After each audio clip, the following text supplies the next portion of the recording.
Hello, good morning, everyone. Or I should say good afternoon and good evening. It's morning here in Canada, and I'm joining you for another day of reading English translation of Parichay, written by, or spoken and written by A. Nagaraji of Amarkantak, India.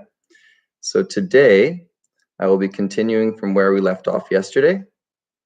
Estelle was able to read the first portion of the book.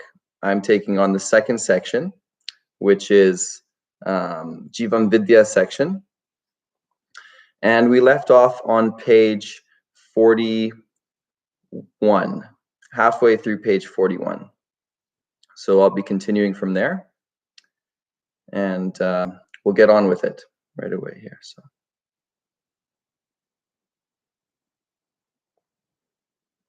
Okay. Thank you, everyone, and let's begin.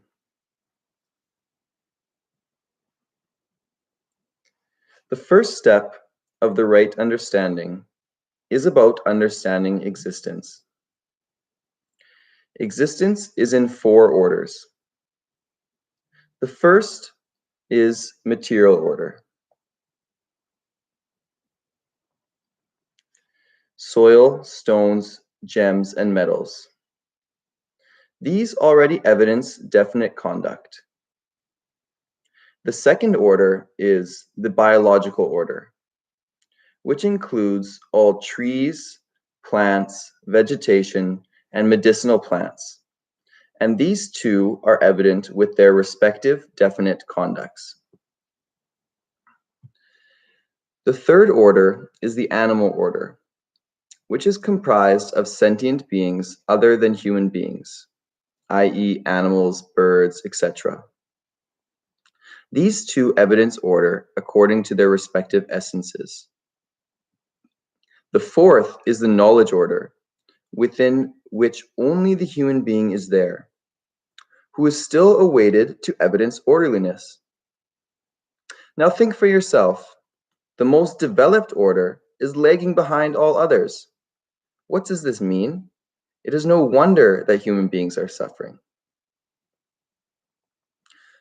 So just pausing here, Nagraj has proposed and broken down, or should I say elaborated on existence as four natural orders. So the first one is material order, soil, stones, gems, all matter. Then the second one is biological order, which includes plants, trees. The third one is animal order, or other sentient beings. And then the fourth one is human being as knowledge order. And we did discuss briefly yesterday about why human being is counted in knowledge order. And the reason for that is that human being acts and behaves according to whatever they have understood or believe to have understood. And so this puts human being in the separate category based on, just from the fact that we act based on whatever we perceive, whatever we believe or understood, whether we've really understood it or not, just based on our perception. So by changing our perception, actually it changes all aspects of our lives. It will change our behavior, it will change our work, and it will change the outcomes that it produces. So really, when it comes to human being, our perspective or our viewpoint is highly, highly important. And that gets elaborated on further on in the book, where, why have we not been able to achieve the outcomes that we want on Earth? Why are we seeing, some struggles with the environment? We're seeing conflict amongst people, whether it's in the family or the community or up to the national level. We're seeing these conflicts. And Nagaraji is proposing that, as human being, it all stems back to our perspective, our viewpoint. And the reason for this conflict is that the way we've understood existence, the way we've understood nature, the way we've understood human being is flawed. It is not right understanding, you would say. It is not the correct view of things. So when we see things incorrectly, we don't see that there's an inherent harmonious coexistence, then all these outcomes are natural. Or bound to happen, I should say. So let me continue here. And I just wanted to clarify how human being finds themselves in the knowledge order. And this is a very, key point that pervades throughout the reading. The human being's conduct also needs to be in accordance with their stage of development. Each entity in existence gives evidence of belonging to its respective order in the form of its conduct. The human being will also have to evidence its order in the form of their conduct. This is the formula we get, and all of us will have to verify this formula in our living. In the process of doing this verification, we first try to understand the entity within us that actually understands. After this, we understand the entity that manifests that understanding. Thereafter, we understand what do we achieve by this understanding. This is the full potential of the human being. Human being is countable in the knowledge order. What is the basis for considering human being in this knowledge order? Human being works and behaves according to what they believe that they have understood. Even without knowing, every human being has the capacity of believing. One doesn't know and only believes, but in conversation, one makes claims of knowing. This is the contradiction. Every human being in delusion has this contradiction. As most human beings on Earth have been living with this fundamental flaw, it has given rise to all kinds of problems and frustrations. We now want to be liberated from all these problems and frustrations. The whole Jivan Vidya program is aiming to accomplish that. It is only human being among the 4 orders of nature who cannot become happy without understanding, without becoming resolved. Material order is regulated by way of constitution inheritance. Biological order is regulated by way of seed inheritance. Animal order is regulated by way of species inheritance. The evidence of regulation is in the form of orderly conduct. Apart from human being, every unit in existence exhibits definite, orderly conduct. The need for definite conduct is there in human being as well. Human being becomes regulated by way of sanskar inheritance. What is sanskar? Sanskar is conclusive acceptance of understanding. Okay, so I'll just pause there for a moment. So just going back for the last couple of paragraphs. So Nagaraji is saying here that the other 4 orders which we discussed, matter, biological order, animal order, and the other three, they are definite and orderly within themselves. So what does it mean? It means that they have a very predictable conduct, which is compatible, which creates a system or an orderliness in nature. And this can be understood very easily. If you see the periodic table of elements, all the elements have been categorized based on their atomic number, which correlates to their weight. And we can even predict elements which have not yet been discovered. And the reason for that is that all of these material elements or of matter order has very some certain level of predictability. So when Isaac Newton is coming up with formulas for gravity and this and that, you can apply it here and you can apply it somewhere else because matter has a certain predictability. So this can be understood, and we can utilize this predictability, and we are already doing that. The reason that I'm able to speak with you live from my computer here in Canada is because of the predictability of nature. We know how matter is going to react. We arrange it in the desirable way. We put all the parts of the computer together and we get a desired outcome. So we can manufacture many computers in the factory, and I know that I'll be able to connect with you live today. So similarly with plants, you can open up any taxonomy of plants, a book, and you can get the region in which it will grow. You can get how high it will grow. You can get its characteristics. You can get how it will influence the body, is it edible or not. So all these things have been very well documented.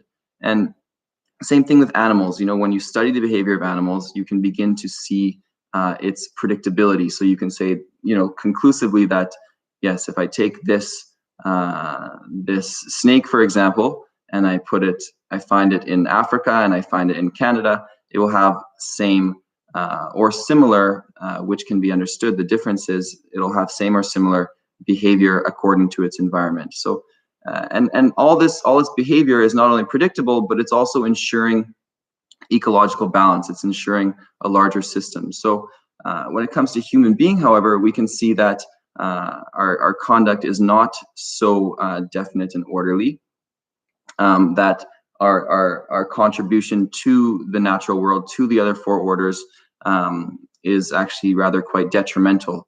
And we're not allowing everything to thrive. Rather, it's coming to the position where, finish the forest and finish the animals, and human being thinks that we might be able to survive without those things. So clearly we haven't found our way to fit into this larger system, larger ecosystem of nature.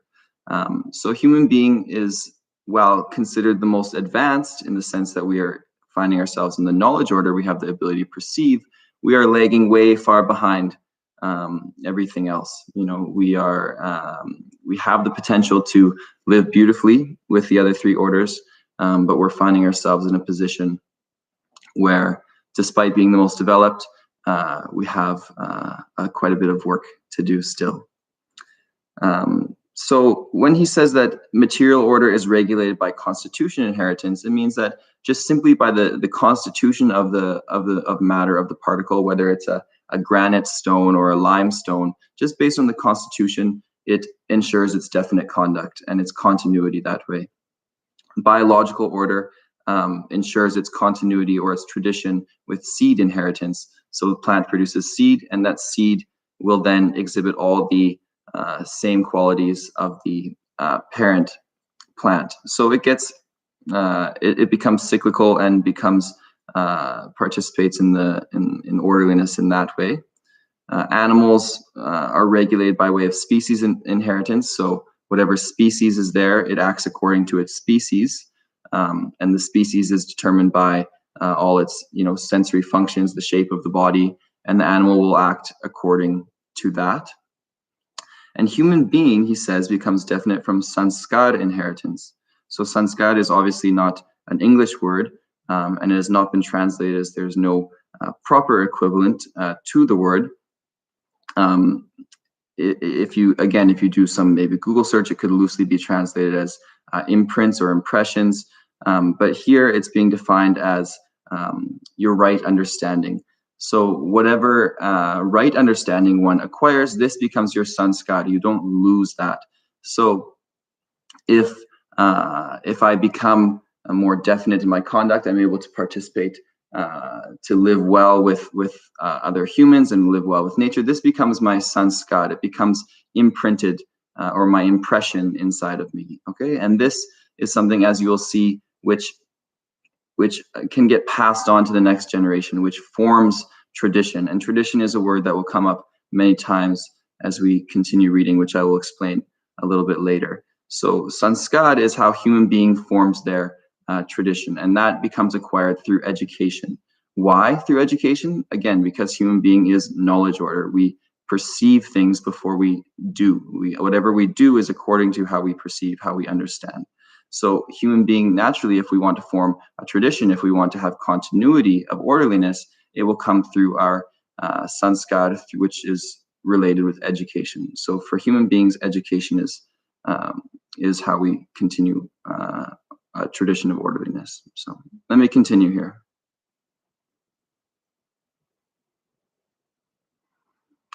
Right understanding becomes evident in the form of humane conduct. When human being achieves understanding, then their living becomes orderly and their conduct becomes humane. In the absence of this capability of orderly living, their conduct is called inhumane. This is the demarcation between humane and inhumane conduct. Now, we can decide, do we need humane conduct or not? We naturally look for what we need, and our innate need for humane conduct itself is the link for our awakening. Jiva is neither born nor does it die. It is only the body that gets formed and deformed.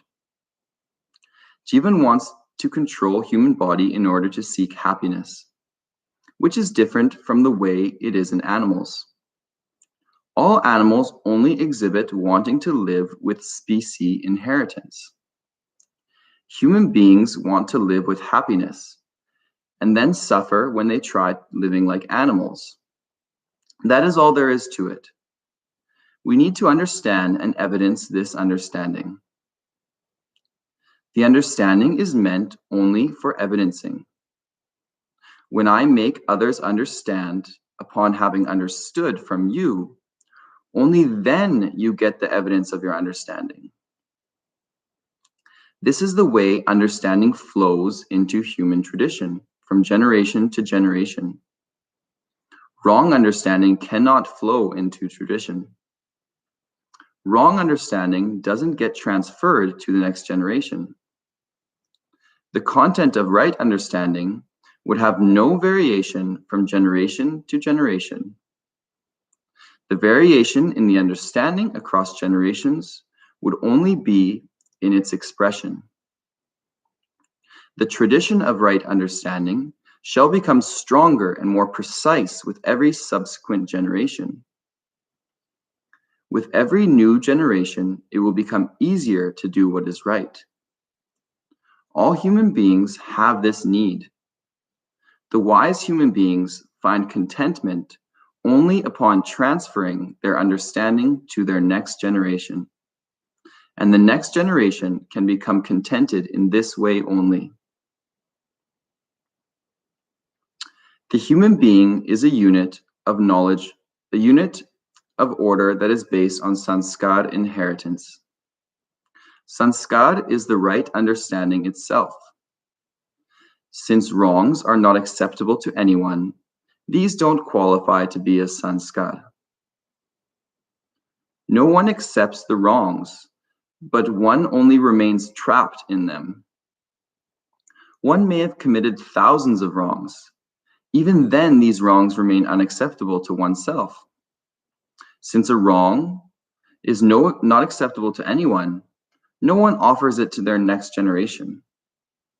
That is how a wrong understanding does not take the form of the human tradition. The right understanding alone can flow into the human tradition. Equality among human beings is the reference for the right understanding. The reference for equality among human beings is jivan. Every jivan is equal in terms of constitutional completeness and its inexhaustible forces and powers. My conscious powers of wanting, thinking, desiring, and conviction remain undiminished, regardless of how much I use them. It would not have been possible for Jivan to have inexhaustible forces and powers if it were not free from constitutional transformation. One could come to accept the concept of constitutional completeness by this logic as well. How can one verify whether one has attained the right understanding or not? The verification of understanding is in one's behavior, work, and orderliness in living. I scrutinized my own work and behavior dozens of times and found myself to be living in the form of harmonious order. However, the universal orderliness has not yet materialized in human tradition. My orderly living is reconfirmation of my having the coexistential realization. This realization continues to be stronger in course of my life. This is living rooted in realization. Therefore, we can conclude that every human being, upon attaining the right understanding, sanskar inheritance, evidences orderliness based on realization. This orderliness in the animal world is by species inheritance, the plant world is by seed inheritance, and the mineral world by constitution inheritance. We'll just pause here for a second and go back to the previous 3-4 paragraphs.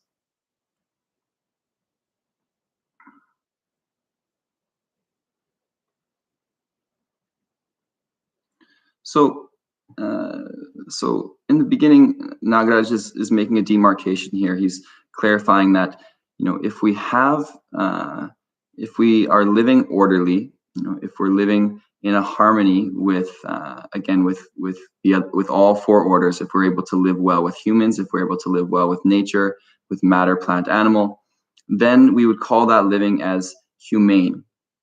And if we're not able to live orderly, then we would call that as inhumane. So this becomes the demarcation point. And the root of humane and inhumane living will be in our understanding again. So whether we see our relationship with all, then we can live in a humane way, or if we do not see our relationship, we will end up living in an inhumane way. And so he poses the question, do we want to live humane or not? Without going any further, understanding what it is, simply with this question, one can see that, yes, I want to live humane, and so if we establish this answer within ourselves, then we will naturally pursue for the next steps. We'll naturally pursue for right understanding, just on this basis alone, that we do want to live in a humane way. And he says, this is the link for our awakening. This is the link for our becoming aware or beginning to understand. Okay. So another word that comes up quite a bit is evidence. So evidence and tradition. So Nagaraji is saying that understanding is not enough. That's just half the story. Understanding is obviously the foundation. But what we're really looking for and what really matters in the end will be our evidence. So how does this understanding get evidenced into our life? What is the result on earth, okay, with this understanding? And this evidence is, your evidence comes not from yourself only, but rather from what is happening with the next generation. So if I want to get evidence that I've understood something, then I am able to get full proper evidence after I've passed on that knowledge, I've passed on that understanding to someone else. And then if they are able to live well with that, then I can say, yes, this is good. I've understood properly. So just in one generation or just in myself is not enough to get full proof. You need a scientific approach. You need to verify it in multiple ways. Just by having one finding in one laboratory will not be enough. It needs to be replicated, so you do an experiment in many different laboratories to say, okay, yes, now this proof has become validated, it can be replicated.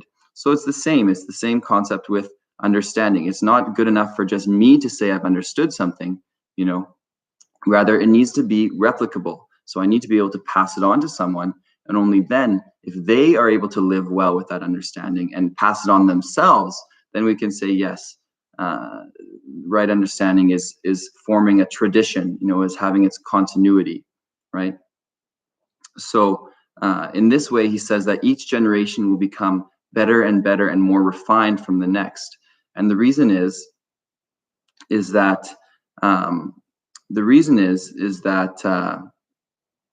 each generation is getting a refinement each time, So if I'm to pass on something to my child, I will pass on I've lived my life, you know, I've explained to people, I've been able to do live streams, you know, I've practiced with nature, I've practiced with human being. So naturally, whatever I have understood will become more refined. I can present it more precisely. You know, I can give it maybe in a shorter form, or I can give it, you know, in music and books and stories. You know, right understanding can now be presented more clearly. So as I pass that on to the next generation, they will receive it more gracefully, and then they too will work on that and refine it and be able to pass it on to the next generation again, or to someone else. So through this process, um, understanding is going to become more and more refined, and you can see it again in a rough way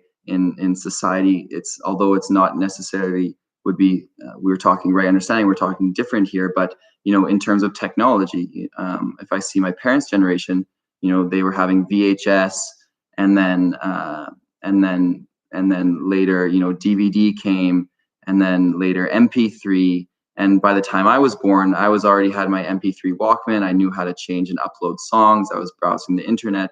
Whereas for my parents, they didn't have that. Now, if I see the next generation, they're even one step ahead. You know, they can take the iPad, you know, find whatever information you need. You know, but while I'm still looking in the settings, they've already come across the answer. You know, so each generation gets the exposure of what's available in tradition and starts from there. So our ending point becomes their starting point, and that's the way that that things become more refined in tradition. And so similarly, it will be with right understanding. Okay, and A. Nagaraji says that with each generation, it will become easier to do what is right. Okay, so again, it's really important, as Nagaraji will talk later, that whatever we inherit comes from the tradition. So just having understanding within myself will not be suffice. It will not be sufficient. We really need to have it established in the tradition if we want to see it pervading. And the reason is that we get whatever we have, it comes from the tradition and comes from the system, you could say. So it needs to become established in the tradition, in system, and through education. So, and he gives examples of how wrong does not become established in the tradition. Tradition is that which continues, basically. It's that which has continuity forever, right? And so, yes, we may pass something inadvertently. Maybe I get angry, that gets passed on to my child, but it was not acceptable to me. It will not be acceptable to my child. Thus, it will not form continuous tradition. At some point or another, you know, we will try to refine, we will try to overcome, and it will get filtered out of the tradition. It gets diluted until hopefully it's gone, right? So, so yes, something like that can get passed, but tradition here is referring to what continues forever. So anger would not be acceptable to me. It would not be acceptable to my child. Therefore, it will not form the basis, and we will definitely not pass it intentionally to the next generation. It's not something which we will be teaching in school, or teaching to improve the lives, or consciously for our children. So. So that's how only understanding becomes sanskar, or forms the tradition. So continuing on, I will continue reading from where we left off, page 45. The right understanding is definite, and Jivan as the bearer and holder of understanding is definite. Therefore, the evidence of right understanding is also definite. Jivan itself becomes wise. Jivan is the entity that understands, while the evidence of right understanding happens only in the human tradition. Only a human body has the fully developed brain which is needed for expressing the right understanding. The evidence of right understanding will not be found in any animal species. Coexistence encompasses complementariness, evolution, development progression, development, and awakening. Only human being has the means for understanding all these concepts. The capacity of understanding is there in human being only. The crux of understanding existence is to realize that existence consists of nature saturated in omnipotence. These two realities, nature and omnipotence, are found to be thoroughly intertwined, eternally inseparable, always manifest, and ever present. There is no method of separating nature from the omnipresent reality. There is no reason for separating these, nor is there separation possible. There is no point of imagining that which has no basis in existence. One can understand and evidence only that which has presence in existence. Existence itself is manifest in the form of four orders.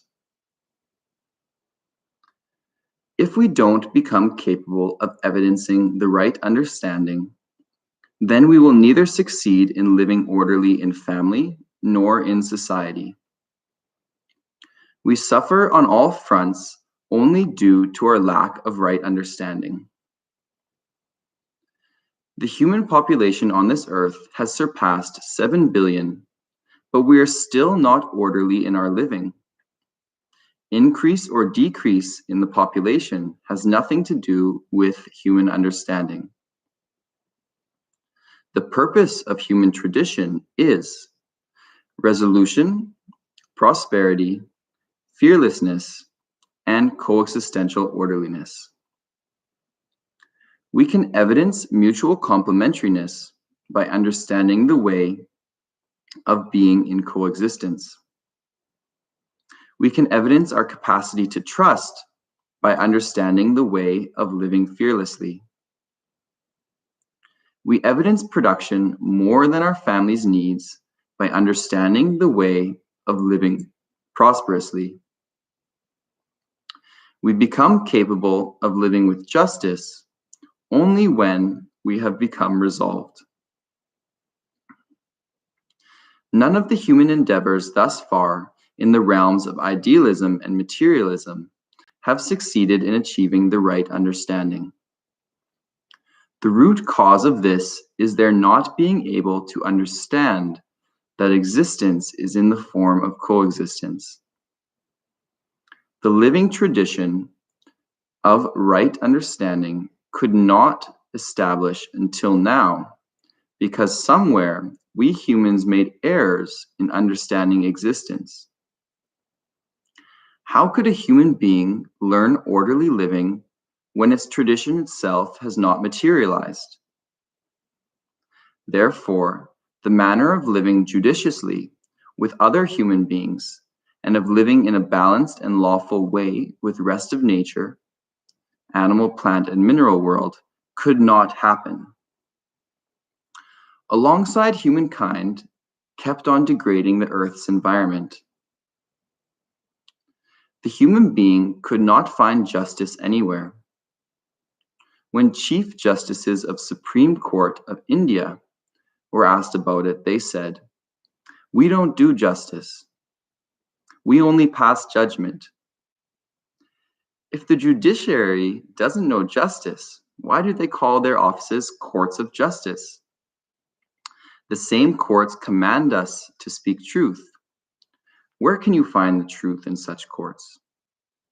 In the same way, the executive does nothing apart from uncovering wrongdoings and then attempting to stop one wrongdoing by committing another. All government workers are deployed to this end. The right understanding is fundamental for human awakening. If every human being attains it, then humankind shall be able to live with justice.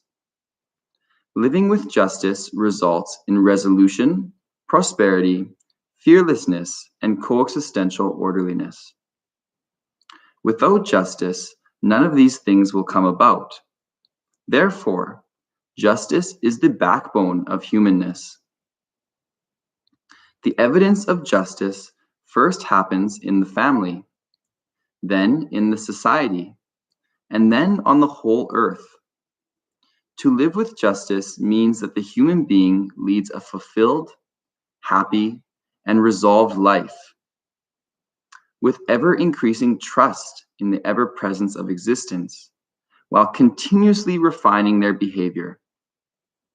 All of these, which they used to say one will get upon earning a great deal of virtue, become suddenly available upon living with justice.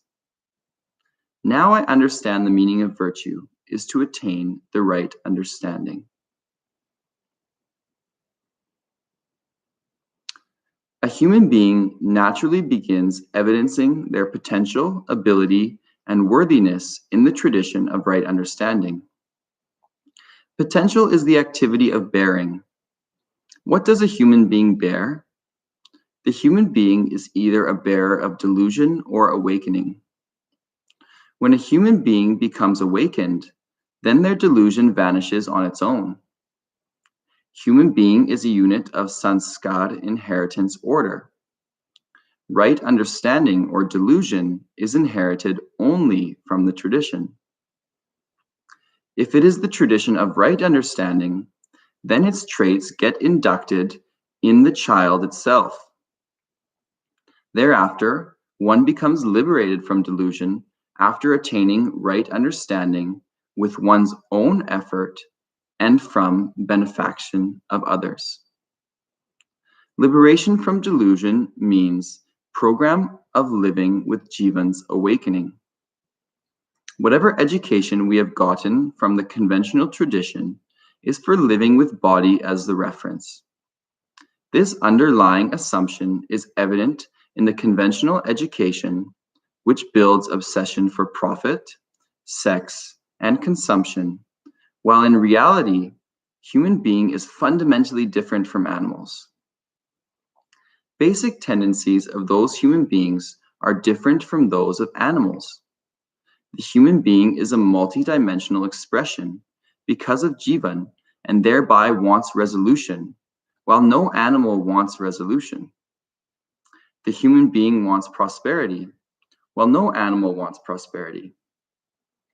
No animal has any hoarding tendency. Ants don't hoard with the aim of possession. They collect things by force of habit in their species.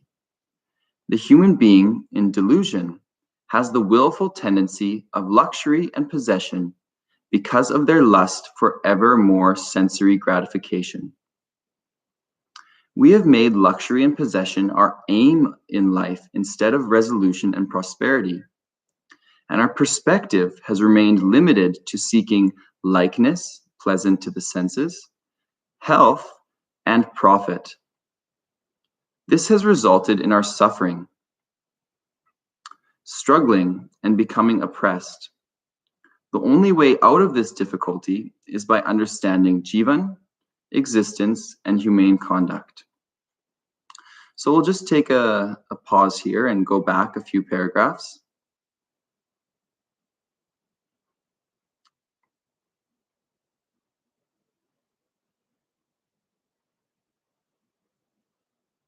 Okay.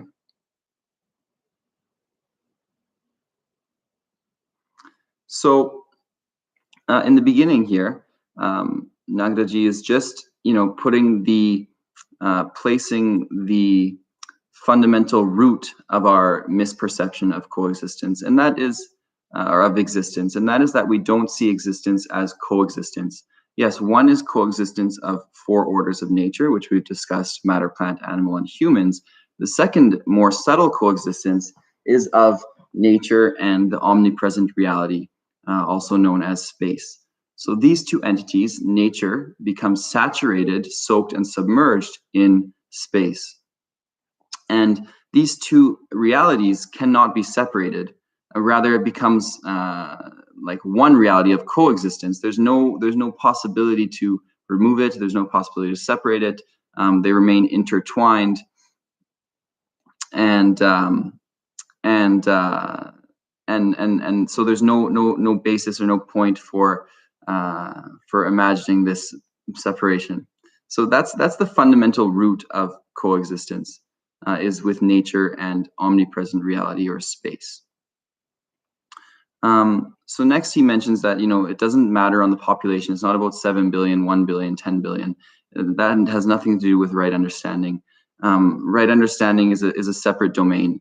We can still be 1 billion people and we can give this earth and each other a hard time. So he mentions that the purpose of human tradition is resolution, prosperity, fearlessness, and coexistence. So these need to be, this becomes the evidence of our right understanding. So if we've understood correctly, then we will be within ourselves, we will be resolved. Now, what does resolution mean, or what does it mean to be resolved? Well, that's the outcome of seeing things clearly. Today we don't have a clear perception of nature, of human being, of reality. Thus, maybe on this very subtle level, we're not feeling satisfied there. So we find ourselves busy in our work, we find ourselves busy in our jobs, we find ourselves busy in our entertainment. But if one were to pause on a very subtle and deeper level, there remains a lack or a gap there from not knowing in the end, what is this all about? What am I doing here? Well, what's the point of all this?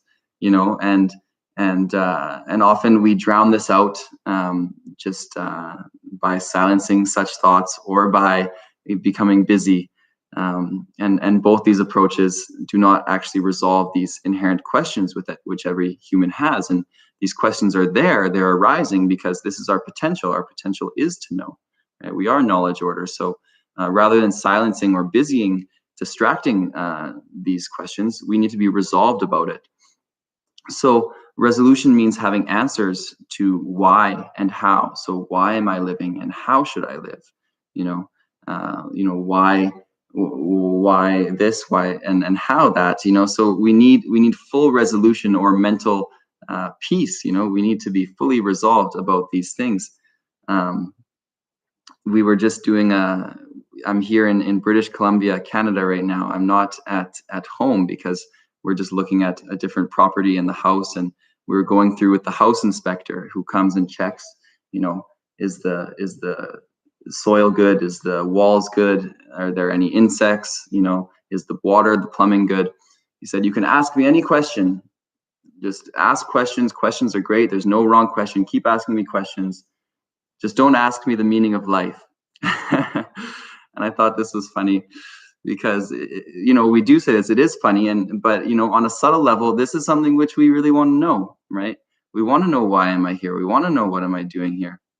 And so that's why resolution becomes so important, and maybe it gets pushed to the side for some time, but ultimately down somewhere, we want to be resolved. And we can see this in on a more day-to-day level as well. If there's a conflict, we want to try and figure it out or fix it. If there's something wrong, then we want to smooth it over, right? So we're trying to constantly resolve everything, you could say. We're trying to figure it out. If I don't know how to connect, I'm having technical difficulties with the computer, I want to resolve it. I want to understand how I can get connected with you. Luckily today we haven't had any so far, but if there were, I would want to resolve those. So resolution is very basic to human being. The second is prosperity, which basically means lack, having no shortage of our physical needs, and more than that, but having a feeling of abundance, having trust in nature. And this program gets accomplished in family when we're able to produce more than our necessity. And then trust or fearlessness. This is a program of society. We want to have assurance, and this is very subtle, but every day when we leave the house, we're locking the doors. And one might say, oh, I don't have fear, I'm not afraid. But what is the reason for locking our doors, for having our security cameras? Underlying, there's pervading a distrust amongst society. There's pervading a uncertainty, about what's really going to happen. So we accumulate our things, we keep it in the bank, and we're just always a little bit on edge, always not quite sure. So not resolved and neither fearless, right? So we want to have a fearless society. We want to have full trust and confidence in each other, right? So, and lastly is coexistence, and this is just ensuring a harmonious coexistence amongst all four orders, so matter, plant, animal, human. Not only are humans getting along, but human beings and the rest of nature are also functioning well together. So these become the evidence of our understanding, and also the aims of a human being. So it's both the evidence of our understanding and the aims of human living. So why has this not happened up until now? Nagaraji continues. Because we have had we have not been able to see existence as coexistence. We've either gone for materialism or more idealistic perspective. So then the next important word that comes is justice, and justice is very crucial for human being.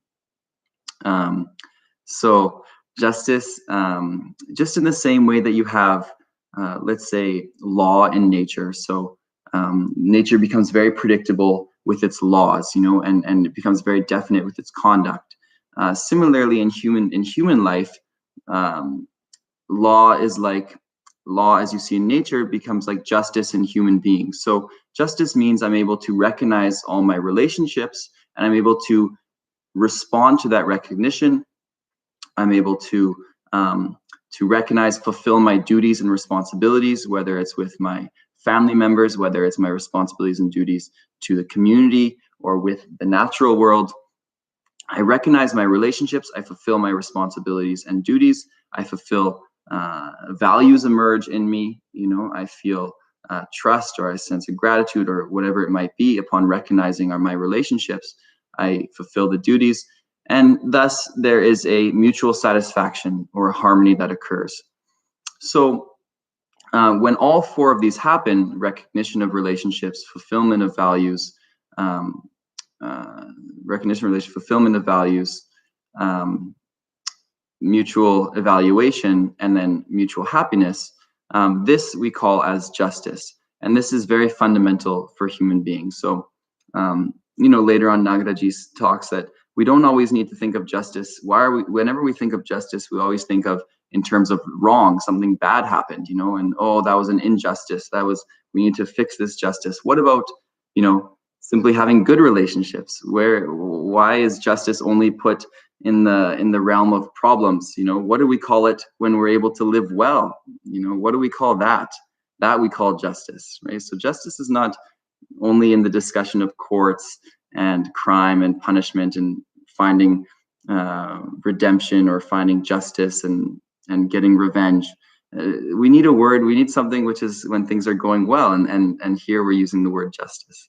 So so that is very important for human being. And then continuing on, many things I've discussed already, so I'm reading a little bit larger sections here.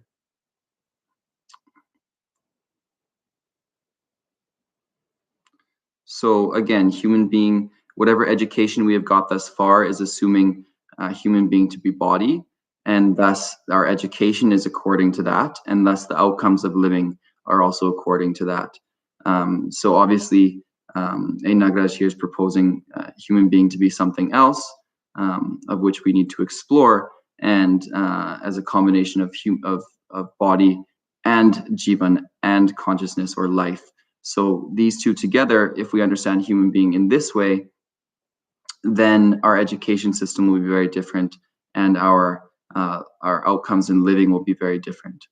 When assuming human being to be body only, then we will go for accumulation, for hoarding, for luxury and possessions, to whatever degree. Maybe it's not very extreme, but with this belief, we'll still go for that route. And again, because it's not accurate understanding of ourselves, it can't lead to our satisfaction. It will not be enough for us. And I think we have a good amount of evidence of that. There's a lot of restlessness in the world, even after having achieved everything, people are still feeling very restless. And it's just because, that's a very limited domain of life where it's not with the full perspective of what life is. So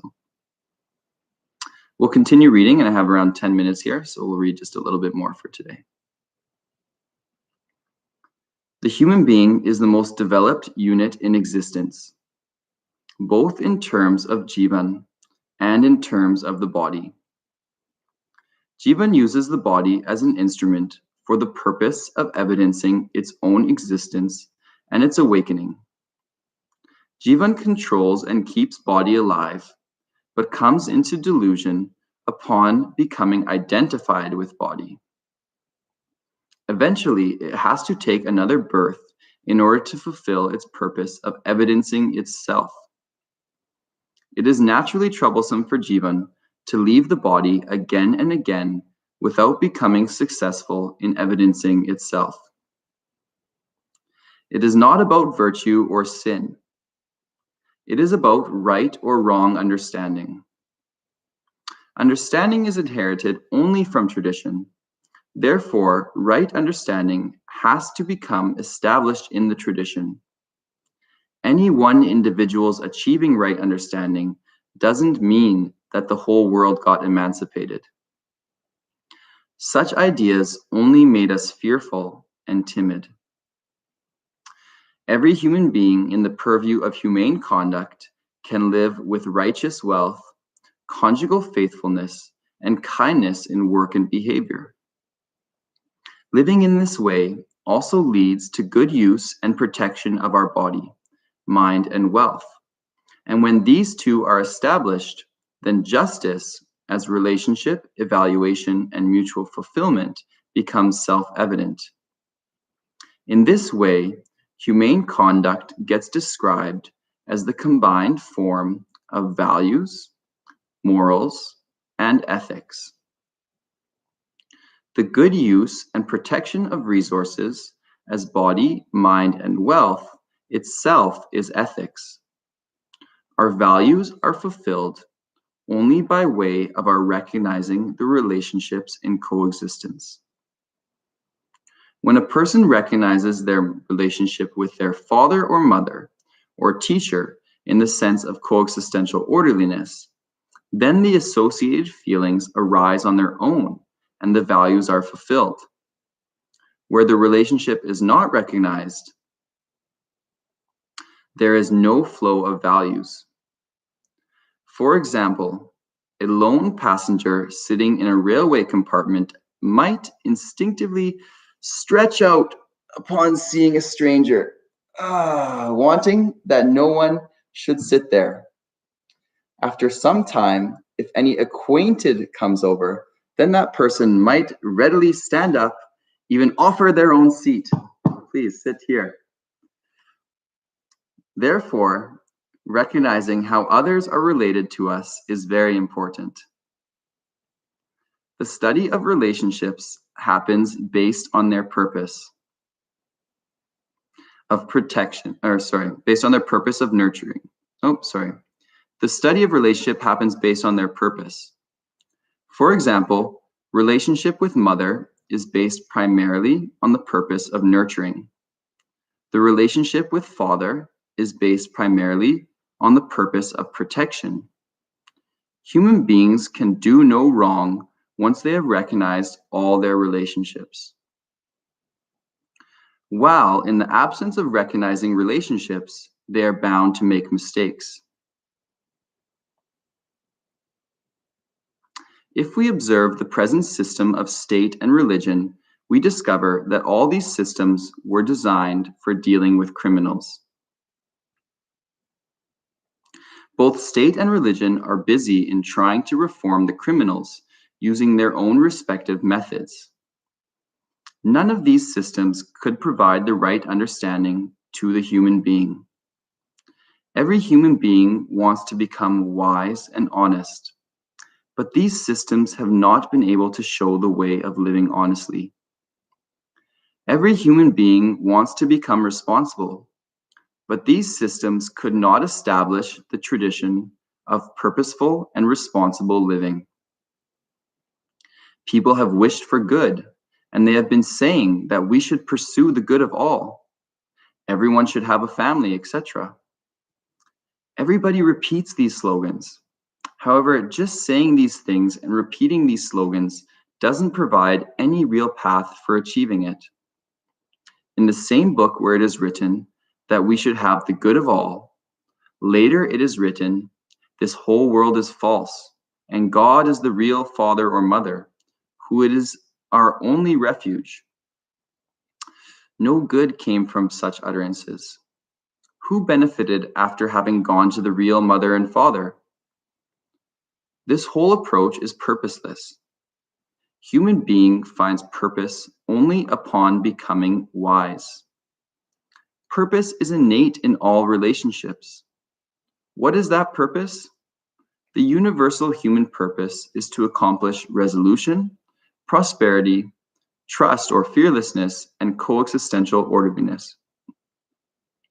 The purpose of all relationships is intertwined with this, and if human beings can connect with this, then the universal tradition of humankind will result. Only right understanding can take the form of universal tradition. Wrong understanding would never become universal tradition. This is why we don't have a universal tradition yet on earth. The outputs of present educational systems think they are the most intelligent, while all others are fools. Millions of such graduates are being churned out every year. How can we make each one of these graduates wise? Where shall we find so many doctors to fix them? So I think this will be a good place to end. Time is coming up here. I hope you have enjoyed this reading. I certainly have myself. It's been a great opportunity. Thank you so much for tuning in for day 2. I didn't bore you with day 1, so that's great. I really appreciate it. And we will continue tomorrow, same time, 7 p.m. India time, and that's 6:30 for me here in Canada. And yeah, we'll continue to complete the Jivan Vidya section. We have around 12, 14 pages left. And then Naomi will be continuing with understanding the activities of Jivan. Very interesting. So thank you so much, everyone. Have a good evening, and we'll see you tomorrow. Bye-bye.